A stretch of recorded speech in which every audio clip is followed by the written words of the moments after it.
And without further ado, I'd like to present our speaker today. Our speaker today has a PhD in applied physiology from the University of Minnesota, as well as a degree in Doctor of Chiropractic from Northwestern Health Sciences University, and is also a diplomate of chiropractic philosophical standards. Without further ado, I'd like to introduce to the stage our very own Life University president, Dr. Rob Scott. Thank you, everyone. Thank you.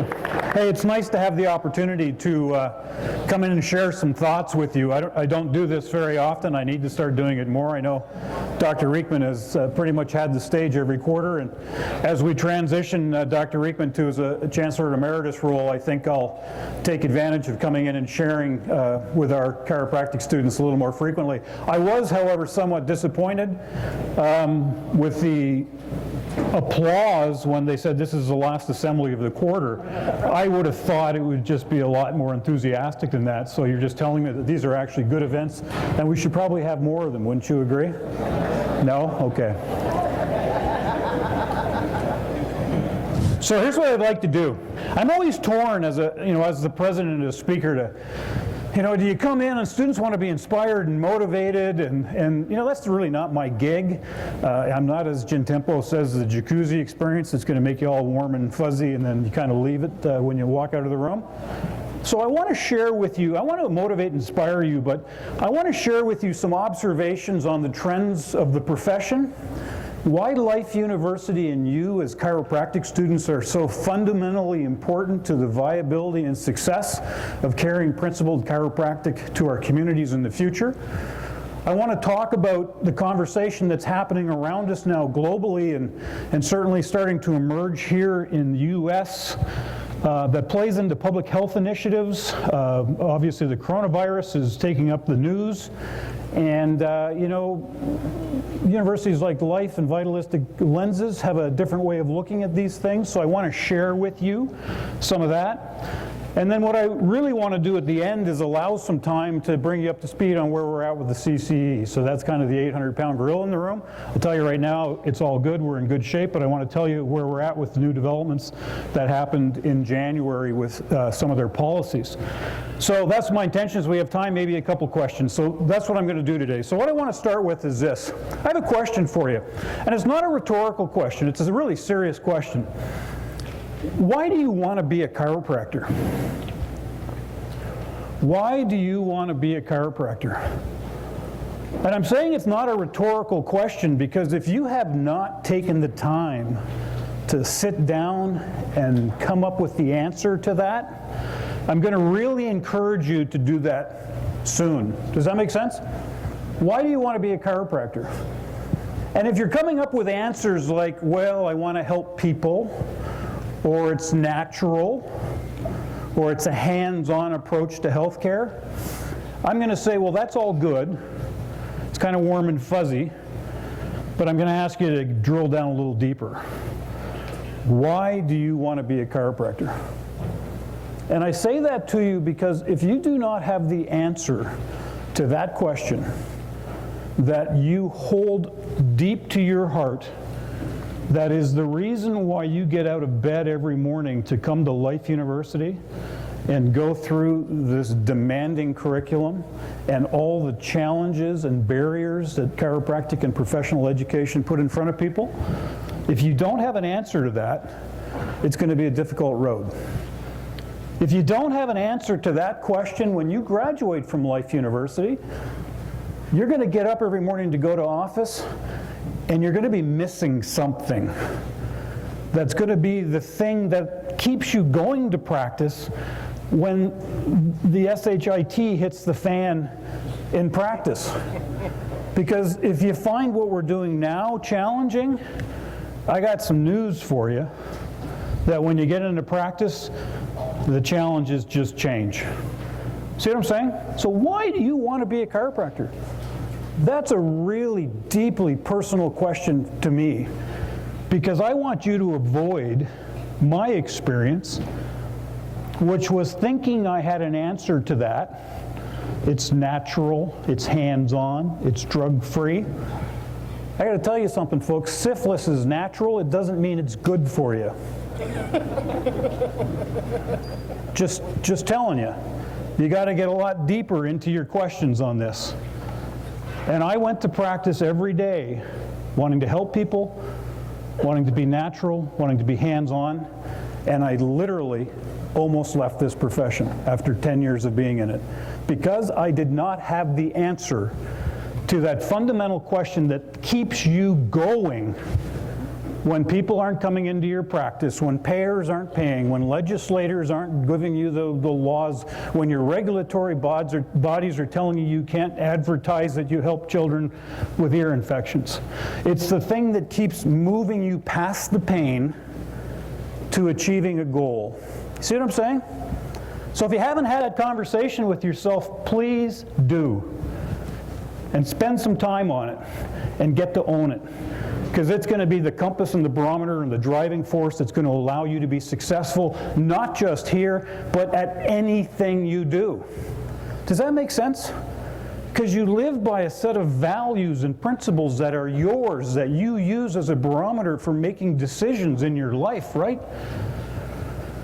My mission in life is to provide love and support to my wife and family and to create opportunities that foster personal growth and development so we can live a happy, healthy, and prosperous life. Every time I am asked to do something, travel around the world, come speak to you guys, I always hold it up against that. And I make decisions based upon my time and my value proposition and all the things I have to balance as to whether the benefit and reward is there. Does that make sense to you? I love hockey. I love hockey. I got invited to go to the Predators game by a vendor, and I could have got down with the players on the sides and go to the you know, where they have drinks after the game. Man. But you know what? Couldn't do it because I have to be somewhere else for work. But I said, you know what? I'm not too sure I'm going to be there for work because my son has something that's really important. And I miss a lot of really important family stuff, but I'm not missing this one. You with me? Those are the things you hold your values up to. I love this slide. This is my favorite piece of paper. I got this in June of 1991. When I graduated from chiropractic college and went back to Canada and got licensed, I got this certification, and it says right on it, Drugless Practitioners Act. I love that, because right in it, it tells you something really important. That chiropractors in Canada under this period of time fell under something that was the Drugless Practitioners Act. You know, under this act, chiropractors weren't having a conversation about drugs and chiropractic, because it says right there that that's what this is. Back in this time, chiropractors were called complementary and alternative providers. You've heard that term? Complementary and alternative providers. And I always liked that term because it was pretty clear as to what chiropractors were. We're complementary to healthcare, conventional healthcare delivery, and we're alternative to it. We're an alternative to it. Man, it was clear, right? We're out there saying, yeah, you can be in traditional conventional healthcare delivery, but me as a chiropractor, I'm complementary and alternative to this system. Complementary and alternative to it because you know what? I have something different to offer the consumer in their healthcare choices than that other system does. But you see, what's happened over the years is that this inferiority complex that chiropractors seem to have, to be like medicine. You know, because medicine does this, medical school does this, and the training of medical doctors is this, and chiropractors don't, so we're somehow inferior to a medical doctor, so therefore we need to start taking on the behaviors and actions of something that people think has more legitimacy. You with me? So we went through this conversation away from complementary alternative into this world of integrative care, which we're in right now. Does that make sense to you? Integrative medicine, integrative care. How do you get people into a system for the patient's benefit that provides them a wide range of ways of approaching their health? And in that conversation, we've muddied our waters just a little bit as we've talked about therapeutic scope and territory. roles and responsibilities of providers. And right now we're having a conversation in chiropractic, as you probably know, that is trying to pigeonhole the chiropractors into the marketplace of just musculoskeletal care. Following that conversation? That says something like this: the evidence for chiropractic care is really strong for chiropractic intervention for acute low back pain and neck pain, right? Therefore, chiropractors should only do acute neck care, back care, right? And that's literally the conversation that's out on the political landscape right now. Because we're cost effective at it, and because we seem to appear to get better results or equally as good results as other providers in this space, we should hang our hat on that marketplace. Life University disagrees with that, for the simple reason that we kind of had this premise that chiropractic was an alternative and complementary to the conventional healthcare delivery system. But if we simply just emerge ourselves and assimilate into the conventional healthcare system, you now just become a therapeutic intervention for pain control within the conventional medical system. See what I'm saying? And if you simply become a therapeutic intervention for pain control within the conventional medical system, you are no longer complementary and alternative or have anything different to offer your consumer. Why is that important? It's getting back to my question of ask yourself why you want to be a chiropractor. Chiropractors are separate and distinct healing profession. Licensed, separate and distinct healing profession throughout this country, in Canada, and many countries around the world. And the reason we're a separate and distinct healing profession is not inconsequential. We're separate and distinct because we have a separate and distinct model of health on which disease is based. We have a separate and distinct model of health on which disease and illness is based. We have separate and distinct philosophical principles that underlie that model. And we have a separate and distinct way of intervening into somebody's life to improve their health. Have you heard that before?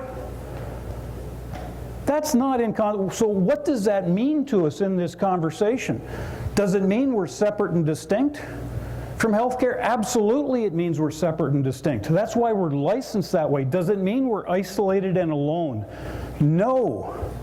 It means we can still be unique and distinct as an opportunity to provide consumers in your marketplace a different way of looking at their health, and we can still work collaboratively with everybody else on the healthcare landscape. Wouldn't you agree? But that doesn't mean you have to assimilate into the way the others think and believe. With me? That's the difference here. Now, Jamal, you heard him snapping, right? So I'm going to say, because you guys do this all the time now, we're in a meeting and they're snapping. Here, Joel, tell us. For our age, when you snap, it's like going back to a poetry slam in San Francisco. Yeah, there you go. So that's an important piece of this conversation for me right there, is maintaining our position within the healthcare landscape. How do we do that? We have an idea in our conversations politically right now, nationally even, I guess you can go there, that the way you create boundaries or draw more clear boundaries for healthcare professionals or any political conversation is to essentially build bigger walls around your therapeutic territory. Make sense? And then we create these walls all over the place of exclusion within the healthcare conversation. Musculoskeletal only. Therefore, it excludes anybody who wants to look at health from a different perspective. Or subluxation only, and that excludes everybody else who doesn't embrace subluxation. You see what I'm saying? We build these walls. And I mention that to you because that seems to be our political strategy today in our profession. There's this guy by the name of Graham Berganst. Center for Health Professions, University of California, who was working with a professional group having this conversation. And he said, you know what? That's the wrong way to approach the conversation. How do you maintain professional identity as a profession, the things that are basic and unique and fundamental to your model of health, but how do you do it in a manner that's inclusive of other issues? And he uses the analogy of a flagpole, right? So that's the best picture of a flagpole I have, looking down a flagpole. And the flagpole has to have some integrity to it in order to stay upright. And the ground that the flagpole is in has to have some integrity to it. And as you expand out around that flagpole, it becomes more inclusive, but the integrity of that system is still there. So what are the core fundamental values of the profession on which it can be based so that people can collectively embrace it but allow latitude to this conversation? That's what I want to suggest to you, that we approach this model. Not an exclusive model, but a model that says, what are the things that are important to us? Who are we? What do we do? How do we do it? And what's the value we contribute to the healthcare conversation? And here's the important piece of this. You can read it for yourself. But unless we can produce in the marketplace dollar for dollar, we won't be around. And neither will spine surgeons, because it's the same challenge for them. So I'm asking you, for a chiropractor to go into a very competitive marketplace that is moving towards a retail-based concept away from third-party payers and affinity plans, but people are now reaching into their pockets to pay for care more, what is it that allows you to stand out from others to maintain the professional's success? Because we don't work as a profession in a vacuum, do we? There are offices that work in vacuums, wouldn't you agree? There might be some schools that work in a vacuum, who think that political and environmental and cultural and economic pressures don't affect them. But the reality in our space is this. If we go into a healthcare marketplace where we're musculoskeletal, there are a lot of people in the musculoskeletal place, wouldn't you agree? You can start listing them off. And there's threats to that industry, threats of entrance, bargaining power of suppliers, bargaining power of the buyers, and the threat of substitutes. And this is an economics paper written by Porter from Harvard. You can refer to it. But these are very real challenges to the profession that are putting pressure on a model of care that is saying, go out and do what everybody else can do, because you're competing for how well I get you out of pain. That is not a very successful model. This is where we're going as Life University. We talk about this model of health being separate and distinct way of what constitutes health. Is Life University's vitalistic model an outside-in model or an inside-out model? Inside-out model. So we recognize that there are germs and parasites and bugs everywhere in the world. Right? There's no excluding getting away from them. But you know, this doc by the name of Snow, James Snow, back in the Soho district of London in the 1800s, noticed that a whole bunch of people who were drinking water out of the Broad Street well were getting sick. And they were getting diarrhea and they were dying from dysentery. And it was this gentleman who identified that the water in the Broad Street well had this thing called cholera in it, right? And from that moment forward, we have created a medical industrial complex around identifying, eradicating parasites, insects, viruses from the outside world that can potentially be harmful to the human living species. You with me? So I have a fundamental question to that view. And the question is, well, why did people who drank water from the Broad Street well not get sick? Because a lot of them didn't. But you know, the people in these several block area of this particular area got very sick and died. But that wasn't the question that was asked. They didn't ask, why, what is it about the constitution of people who actually drank the same water, that by the way had the cholera in it, but they didn't get dysentery and die? See, if they'd asked that question in the healthcare landscape, we'd have a very different medical industrial complex, wouldn't you agree? We'd have one based around how to support the internal viability and resistances of the human body to be able to express health to its fullest potential. We're having that conversation at Life University, because that is the separate and distinct model on which health is built. This idea that the nervous system is the central processor and regulator to the body's ability to express health. And at the center of the model is optimizing nerve system function. Now, I'm not going to take a second to explain to you the science behind that premise, because I'm asked this all the time, and I have to roll my eyes at somebody who asks somebody, is there any science to support the premise that the nerve system is a major functioning organ of the body? I mean, seriously, right? So if that's the optimizing the nerve system is the basic central function of allowing the body to express health to its fullest potential, then what happens to the body's ability to express health when the system isn't working optimally? We know the answer to these things, and we built this model that says, well, when the system's not working optimally, you're going to experience illness, injury, pathology, disease, acute suboptimal organic function. Some people might call this dis-ease, by the way, right?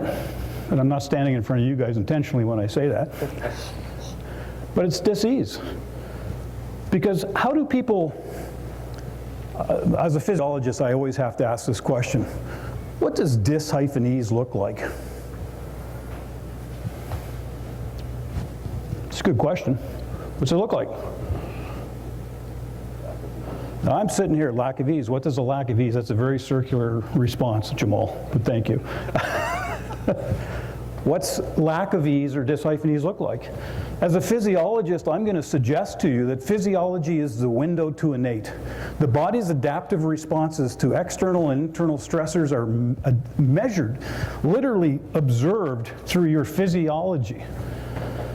And I hate to tell you, but when there's a subluxation, it results in malfunction, it results in incoordination, and it results in dis-ease. Let's go one step further.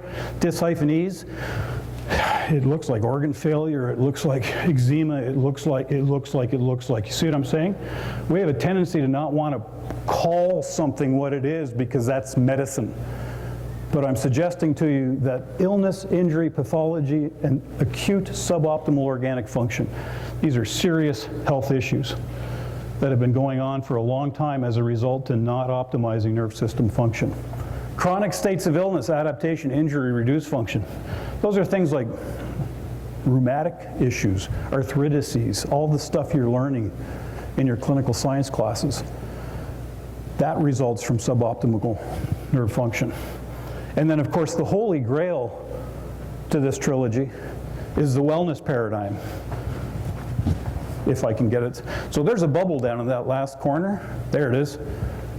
Health maintenance and wellness.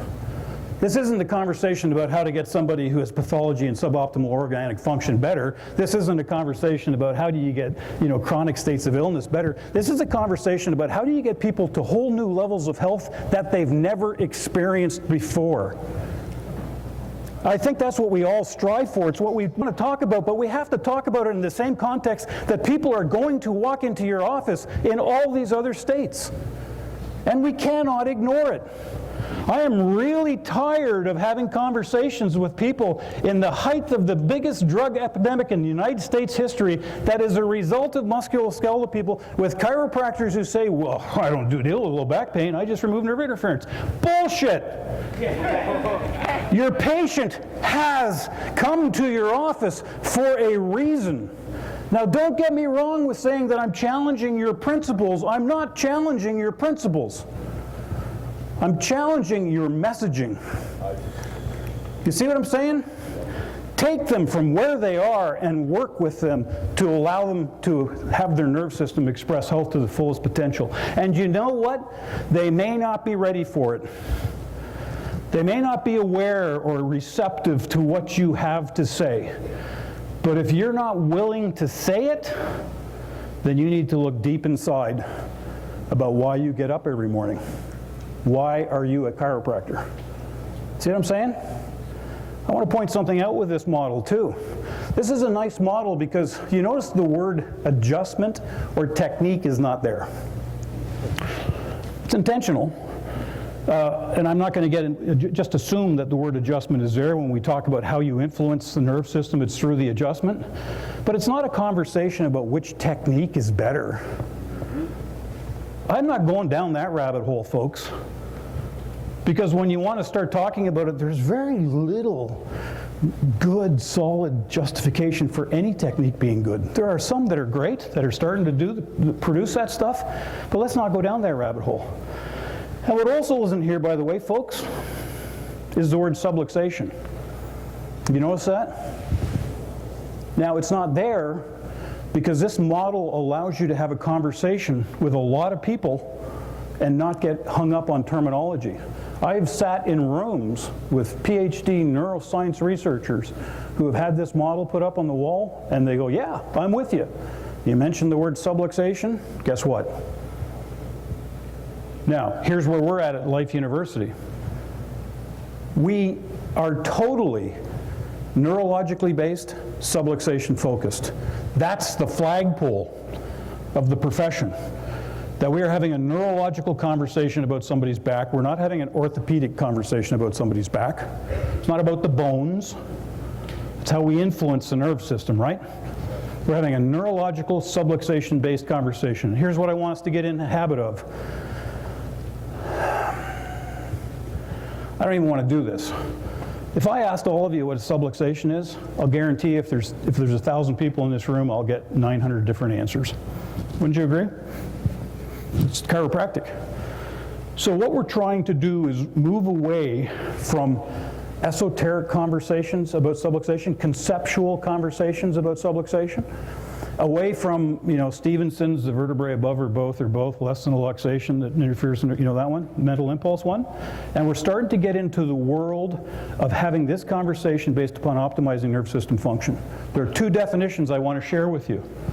This one's the Rubicon, which a collection of vitalistic institutions got together, resulting in ongoing maladaptive neuroplastic changes that interfere with the central nerve system's ability to self-regulate, self-organize, adapt, repair, and heal. This definition is put together for one purpose. It isn't an elevator definition, is it? It's not intended to be that 10-second definition of subluxation. It's intended for us to have conversations with professionals about what it is we're doing when we do this to somebody. You with me? We're affecting the nerve system, so it results in ongoing maladaptive neuroplastic changes to the body that helps the body self-regulate, organize, and heal. Make sense? 100% totally researchable. And by the way, a lot of evidence supports that. With me? The other one, chiropractic guidelines. The group is working on a new one of these right now, but here's the one from 2013. It essentially says the same thing. Distortions in the body associated adverse physiological responses, most frequent chiropractic correction of subluxation via vertebral column. So if you're not using a definition of subluxation, again, not for talking with your folks about what these things are, but academically with your peers and others, please start to put these into your vocabulary. And by the way, I'm having the exact same conversation with our faculty to start bringing these into our classroom because I'm pretty sure they're not there yet. Does that make sense to you? There is a tremendous amount of evidence to support the efficacy and benefits of chiropractic care on a lot of areas based on nerve system function, including this. This is the most exciting part about chiropractic. Do you know when I started chiropractic college, so 30 plus years ago, we at Northwestern, where I went to school, that's the institution where Garrett Bronford and Ronnie Evans worked. They're the ones who produced all the back pain, clinical back pain studies. When I started as a chiropractor, there was no evidence, good evidence, for chiropractic and back pain. It was all anecdotal. It was out of the clinic's office. None. Now, as David Eisenberg says from Harvard, there's boatloads of evidence. That was 25, 30 years ago. So my question to you is this. If we're neurologically centered and subluxation focused, and that we want to move forward with optimizing nerve system function, the new frontier right now, folks, is this stuff. Prefrontal cortex. And the effects of the chiropractic adjustment on all the things that are near and dear to our heart. And they're listed up there. Processing, control, movement, spatial awareness, decision-making, memory, autonomic function, Are any of these things areas that we're seeing increased incidence of maladaptation in our society these days? Do we have issues with autoimmune disease in our society these days? Yeah. 1 out of every 35 kids in this country right now is diagnosed somewhere on the autistic spectrum disorder. 1 out of 35, folks. 2050, if it keeps going up, it's going to be 1 out of every 2 children is going to have a severe neurocognitive deficit. Chiropractic has a potential answer for that. Notice I said potential because we haven't done the research. How about dyslexia and cognition and the ability of children to process information? Just the stuff we're down at Neurolife with eye tracking and the basic stuff is suggesting we're going to have immense impact on learning disabilities for kids in schools. I don't know about you, but God, that is the frontier of where we're going in healthcare. It's not about low back pain and neck pain. It's so much bigger than that, isn't it? So our challenge at Life is to build this model, to build this conversation that allows us to say, you know, there's something unique and different and separate and distinct about chiropractic that's based upon a neurological basis of health, not a germ theory disease thing that I have to take all this stuff to fight things from the outside. How do I reinforce my body's internal ability to adapt and resist these things? That's what the conversation is about. And you're part of that conversation. It's why I ask you, why do you want to be a chiropractor? Why do you want to be a chiropractor? Because I hope that's part of your answer. See what I mean? Yeah, it's natural, it's hands-on, it's drug-free, but it's so much more than that. Own it. Own it. Why is that important for you in the marketplace? Basic principles of marketing. The success of your product or profession will be directly related to the magnitude of your meaningful difference you provide. Well, I'm going to be a musculoskeletal low back guy, and I'm going to go into the marketplace that's jammed full of everybody chasing low back pain, and that's where I'm going to provide my distinctiveness. Okay, you could be successful. You could be a lot more than that. The most powerful marketing advantage is owning a word in the prospective customer's mind. Think about it, right? Coke, Nike. I mean, they become synonymous with their industries, right? So what is that distinctiveness about chiropractic? The model itself is the distinctiveness. Words like subluxation and adjustment are just part of that. And 2 products can't own the same word in the consumer's mind. 2 products can't own the same word in a consumer's mind. So I'm just telling you, if you're going in saying, come to me for your low back pain because I'm the guy and they've got everybody else to go to, if you're going to me saying, let's have a different conversation about health, I'm going to deal with your back pain, but we're going to talk about how to express health to your fullest ability by clearing your nervous system, you're having a totally different conversation with your consumer. You're not even in the same ballpark. And by the way, those aren't my words. Those came from Meaningful Marketing, a book that I think you should all read. How to create your value. 3 ways. You create value through your services, you create value through cost of care, and you create value through the distinctiveness of your care and message. Think about that for a second. Through your service, the office experience, the front desk, right? People go to places simply for the service that they get despite the price point. All over the place, you can see it. Some people go to places because of the service because they simply know what they're going to get. Wouldn't you agree?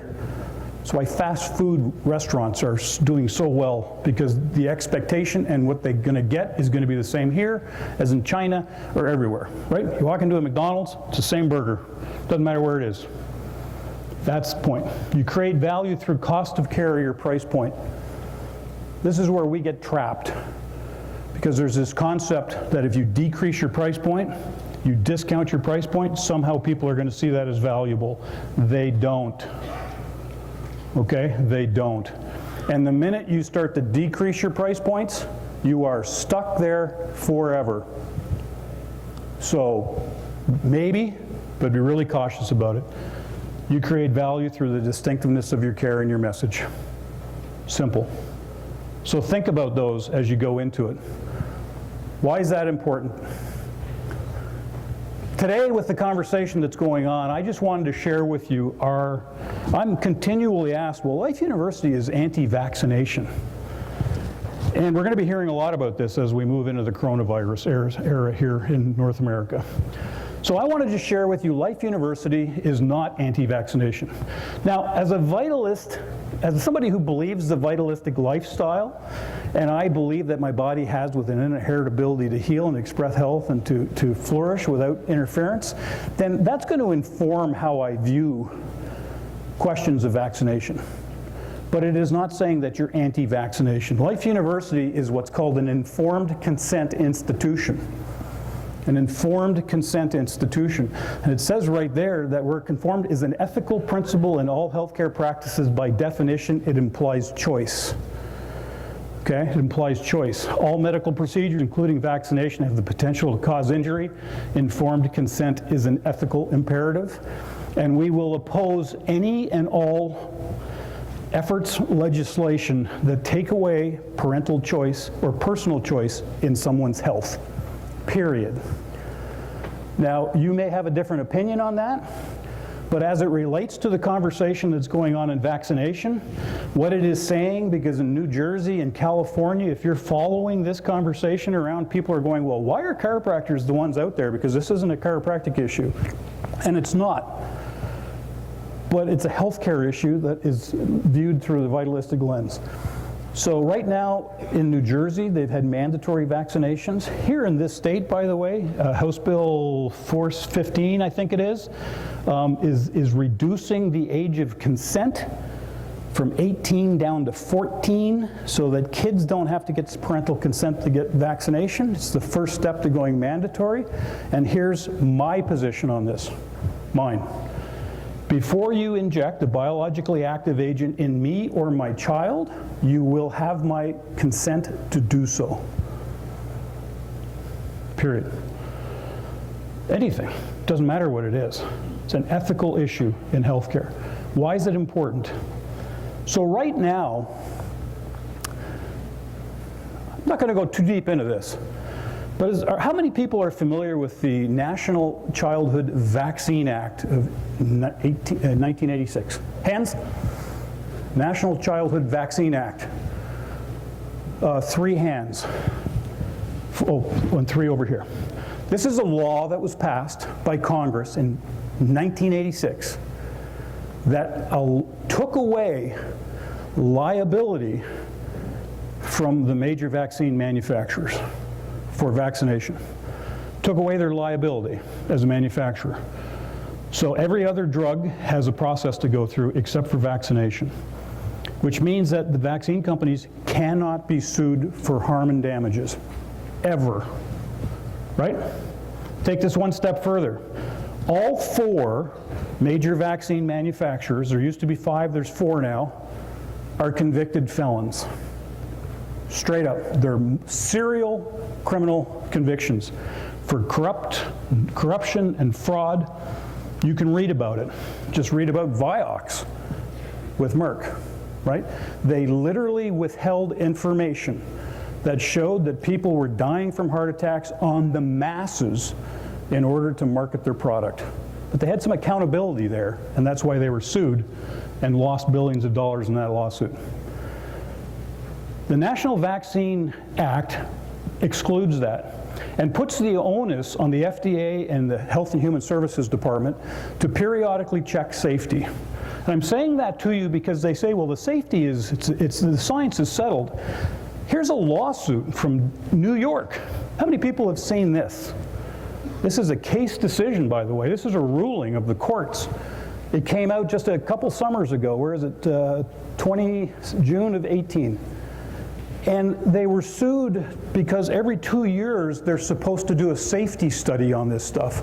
And this particular lawsuit was settled, by the way, in court, but it came to the conclusion that the HHS and the feds had not done what they were supposed to do. that after conducting a reasonable search of the files most likely to contain responsive records, neither the NIH or HRSA were able to identify any records reflecting recommendations by the Task Force on Safety Childhood Vaccines to the Secretary of the Department of Health and Human Services at any time between January 2009 and 2018. So their responsibility of oversight was lacking. So I haven't even got to the worth and merit of whether these things work. The safety issues are seriously flawed, and that's why we think it's important that there's informed consent. Whole other conversation on that. How are we doing for time? Okay, I like that. See, when you have a purpose-driven life, this is what it should feel like at the end of your day. Do you ever wonder, like guys like Dr. Reekman, he's 70, he doesn't have to be here, right? And you think of these docs who are still in practice on their 80th and 90th birthday. Man, they have purpose-driven lives. They're not doing it for the money, I can guarantee you that. They're doing it because they have a bigger cause. And that should be what the ride is like. So let's talk about this in the last minutes we have. Please stay with me if you have to run, because I want to have this conversation with everybody so that we're all hearing the same message, okay? And I'm open to questions afterwards. If you don't have time, come to my office or drop me an email. So here's where we're at. We're in good shape. In October, last September and October, we told you that we had a site team on campus from the CCE that came to review our report and look at our numbers. They came to campus end of September, 1st of October. They wrote the report back to us. We showed them the completion data that we said at the time was above the 70% threshold. They looked at us and they said, but the data you've presented have exclusions in them. And it did, because we have IPEDS reporting. If you're familiar with IPEDS, it's the stuff on the site, and it allows things like if you die, you're not included in the numbers. You can be pulled out of that. If you are part-time, you can be pulled out of it. There's five exclusions in IPED. CCE said to us, because we provided our list of exclusions, and they said, well, CCE doesn't allow exclusions. And we said to the CCE, well, where does it say you don't allow exclusions? Because all institutions report their IPEDS data in this stuff, and IPEDS have 5 exclusions. So then we invited the CCE to the Association of Chiropractic College Presidents meeting in November. And they came in front of all the college presidents, and we had this conversation. And it became really clear to the CCE at that particular meeting that all the schools are calculating this 150% thing differently, which isn't a really good barometer for a federally mandated public disclosure calculation if everybody can pick and choose how they want to calculate it. So they came away from that meeting realizing that every school was at least thinking it was IPEDS data that was reported, and some had other exclusions that obviously weren't permitted. So our hearing for the CCE on that site visit report was on January 10th. Myself, Dr. Gross, Dr. Fogarty, the chairman of the board, John McGee, our IT person, and Dr. King, the dean of the college, went to that hearing. The day before our hearing, the executive committee of the Council on Chiropractic Education passed a new Policy 56 rule that now allowed exclusions. 4 of them, but different ones than IPEDS allowed. So they've created now a level playing field, so all institutions have to come back and calculate these things. But they're not retroactive. So everything we've been calculating up till this point is not retroactive under these new rules, despite the fact that 3 of the last 5 quarters under these new rules would have been compliant. So what we've done is they said to us in January, you're doing fine, your numbers are going the right direction as we knew they were. We're going to give you another 6 months, and in June come back and this should be gone because your numbers are good. We said, okay, well that's fine, but what about the fact that you changed the rules and our calculations weren't done? So we've appealed to the CCE that they have a special hearing, which they're allowed to do by policy, on April 3rd, because our March graduation rates will have been done on March 27th. We know they're going to be above the threshold, so we can send those into them, and you can have your hearing based upon that. It's all calculated, and it's good to go. So we're waiting to hear whether the CCE is going to allow us to have a special hearing to review material, our most current material, under the new calculation standard. So I got to tell you folks, this is really frustrating for me, just so you know. But the worst case scenario, well, first of all, I can't imagine them not allowing that because there won't be any new information between March graduation and June because we don't have a graduation until July, so there's no new information to present to them. So we're hoping that they're going to allow that. If not, we're waiting till June. So the only people, and hear me when I say this, the only people who can determine whether Life University is compliant is the CCE. I'm just here to tell you that our numbers are looking really good. Under these new calculations, they're even better. We just have to live through this process. So I'm being as transparent as I possibly can. This is still confidential information because CCE has parameters on what we're allowed to talk about and not talk about while we're in deliberations as a member institution. But I cannot go any further without sharing with you folks where we're at with the CCE because I get worried about all the stuff I read on the internet that is just categorically wrong because we're not in a position to post something to the internet. Does that make sense to you? So I'm saying we're in pretty good shape. We got to wait till either April or June. And if you want, there are the numbers that were submitted. So there's our winter one right there. There's our fall one. There's this coming winter graduation. There's the spring graduation, 71.4, 72.4. And then we go on and on and on with that, okay? So we're in good shape. I just wanted to share that with you. I appreciate your time, everybody. I know I might have kind of got on my soapbox a little bit. Think about why you want to be in this profession. I appreciate all you're doing for life. Thanks. Thank you so much, Dr.